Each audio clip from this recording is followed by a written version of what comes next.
Hello everybody, this is the Wikstrand. So when I saw this movie the first time, it was the mid-90s. I was at the mindset of that if a movie did not contain huge explosions or big car chases or Arnold Schwarzenegger or aliens or violence and stuff like that, I was always a little bit, I'm not that interested in the whole thing. A racing movie just go around and around and around and around. And I gave this movie originally 22 points. I rewatched the movie for the purpose of this review and I realized that I had been a little bit too harsh on it. But some of my criticisms actually still stand. One thing I saw in this movie that made me go a little bit, I didn't realize that, was the following. So we have this brain surgeon played by Nicole Kidman that is taking care of Tom Cruise after the collision in the movie.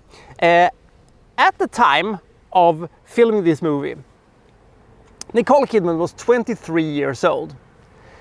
1999 saw the release of The World Is Not Enough, where everybody made fun of the fact that 26-year-old Denise Richards was playing a astrophysician, nuclear scientist woman type of a girl who dressed like Tomb Raider and looked like she was about 18 years old. Maybe it was the fact that Nicole Kidman could potentially have been 30 years old or something like that, or maybe it was just the fact that she was a better actress than Denise Richards that made, nobody question the fact that she was 23 years old and, a brain specialist. But, I don't know. To me, Nicole Kidman's age isn't the problem of this movie. We shall find out what those are. This is Days of Thunder.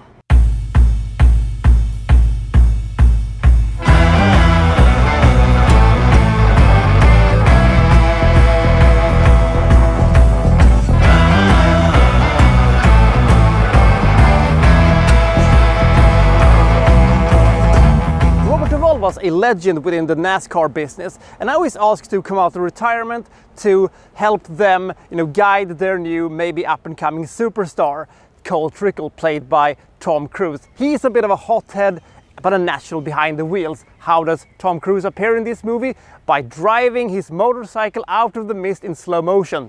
Mwah! Chef kisses for that one. As I said, Tom Cruise doesn't really like to listen to advice and stuff like that, but he's a natural behind the wheels, and if he just, can keep his head cool, he might be a huge star. And, they're trying to, train him and stuff like that, and is he going to be able to win the Indianapolis 500? Is the rivalry between him and Rowdy Burns, played by Michael Rooker, going to, become so toxical that it might become dangerous for both of them? We shall see. And why didn't Karen Lewis ever become a huge movie star? The guy looked fantastic and was pretty damn excellent. Why didn't he become, a movie star on the level of Tom Cruise? He's, has a small part in this movie, and so does, John C. Reilly, who looks basically exactly how a John C. Reilly is supposed to look like. I begin to suspect that the man was born middle-aged.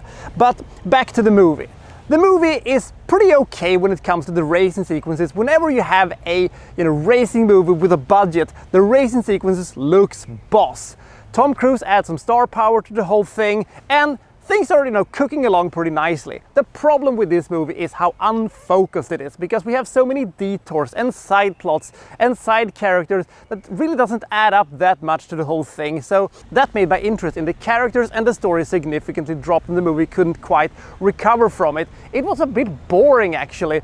Whenever we don't have the racing and we just have boring sequences, with Tom Cruise and Nicole Kidman, after his collision, and she's trying to help him and stuff like that, it was a little bit, can't we go back to the driving cars around and stuff like that? Which also reminds me of NASCAR has got to be the most boring thing that has ever been conceived. They just go around and around and around in not very, nice looking cars with just a bunch of, advertisements on them. I could never figure out why anybody want to watch that. And all the time I expect that Will Ferrell and Sacha Baron Cohen is going to show up and they're going to do shake and bake and stuff like that.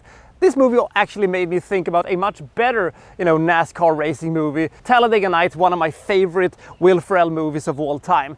This movie took itself too serious, and it wasn't that much fun outside of the racing thing. But I will say that whenever you're having this, a race that is gonna be, solve everything in the end, I'm always getting pumped up when, a lot of things are on the line, even though the sport of NASCAR, if you can call it a sport, is about as fun as watching, somebody is driving around and around and around. for a million times and then somebody wins for some reason. The movie holds up decently, and there are a few sequences in this movie that's actually quite awesome. And the adrenaline-filled soundtrack courtesy of one Hans Zimmer is absolutely fantastic.